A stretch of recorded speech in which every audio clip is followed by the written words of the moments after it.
Welcome to Wednesday Wisdom, which is our weekly devotion following the F260 Bible reading plan.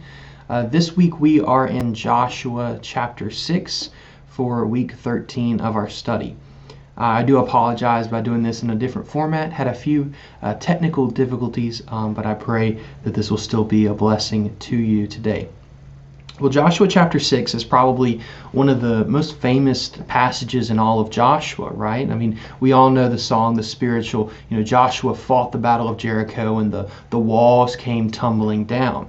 And it's just this amazing battle, or really what we may call a lack thereof of a battle. There really wasn't a battle because the Lord won it for them. Let's consider that in Joshua chapter 6 if you have a Bible. I'm going to start in verse 1. Now Jericho was shut up inside and outside because of the people of Israel. None went out and none came in. And the Lord said to Joshua, "See, I have given Jericho into your hand, and its king and mighty men of valor. You shall march around the city, all the men of war, going around the city once. Thus you shall do for 6 days. 7 priests shall bear 7 trumpets of ram's horns before the ark. On the 7th day you shall march around the city 7 times, and the priest shall blow the trumpets. And when they make a long blast with the ram's horn, and when you hear the sound of the trumpet, then all the people shall shout with a great shout, and the wall of the city will fall down flat, and the people shall go up, everyone straight before him." Now, I've never been in the military. I've never devised a battle plan. The only thing even relatively close is I've created a few plays for a football team, right? But that's not even in the same category. However, even I know that on paper, this isn't a very good plan, okay? It's usually not the best way to win a battle, to march around the city and to blow trumpets. It doesn't. What is that going to do from a earthly or worldly sense? But the Lord was in control. The most important verse is right there in verse 2. He said, "See, I have given Jericho into your hand." The Lord told this to Joshua. I've already given you the battle. I've given them into your hand.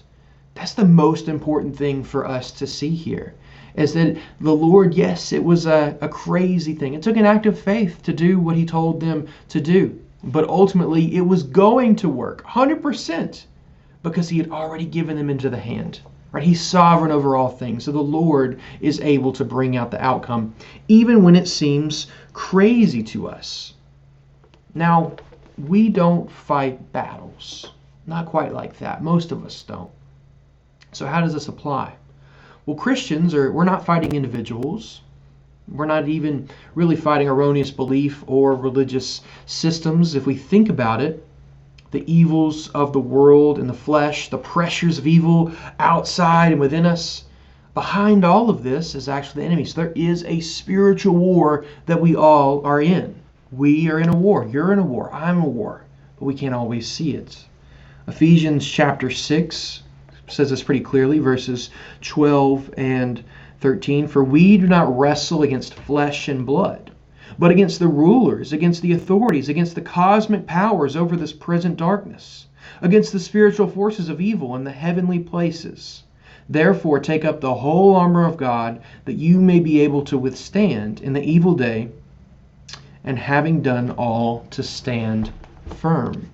So there is a battle raging that we are in, this spiritual war. Now, some principles that we can see.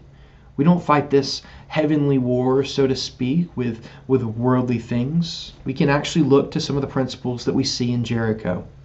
First, we need to search out, to listen, to accept and adopt the strategy for victory as we find it in God's Word.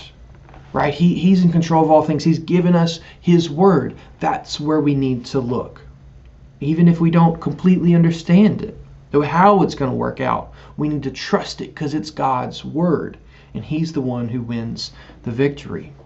Also, because Christ is the commander, it's our job to trust Him, believing in His promises, obeying Him with detail, with attention, We don't always have to know why we're called to do a certain thing, just that God's word says it and so that we are to obey it.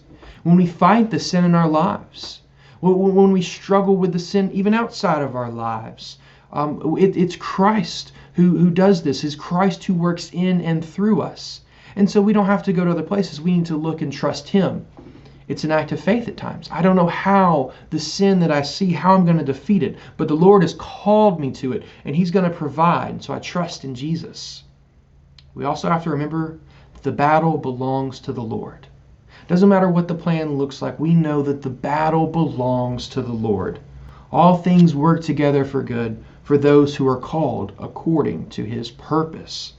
Spurgeon, commenting on that, said, "If everything works together for our good, then there's nothing left to work for our ill." That's true of you, believer, because of what Christ has done and his great sacrifice. He's not going to hold any good thing from you. So he is trustworthy. You can trust him. It's going to work out even when we can't see it. And there's so much comfort there because of what Christ has done. So whatever you're facing, whether it's the sin of your life, whether it's things outside of you, trust in the Lord. He's the one who's going to bring you through and see you to the end. He is faithful. Well, if you want to join us in the F260 Bible reading plan, you can find a link in the description to the video. You also can find in the description a link about Hear Journals, how you can go a little bit deeper in the scriptures. We'll also have some copies of the F260 guide here in the sanctuary. I do hope you'll join us this Sunday for our Sunday Easter service. We're excited to worship our risen King. We'd love for you to join us. Also, I hope that you'll join us next week for our Wednesday Wisdom Devotion. Well, thank you so much, and you have a blessed week.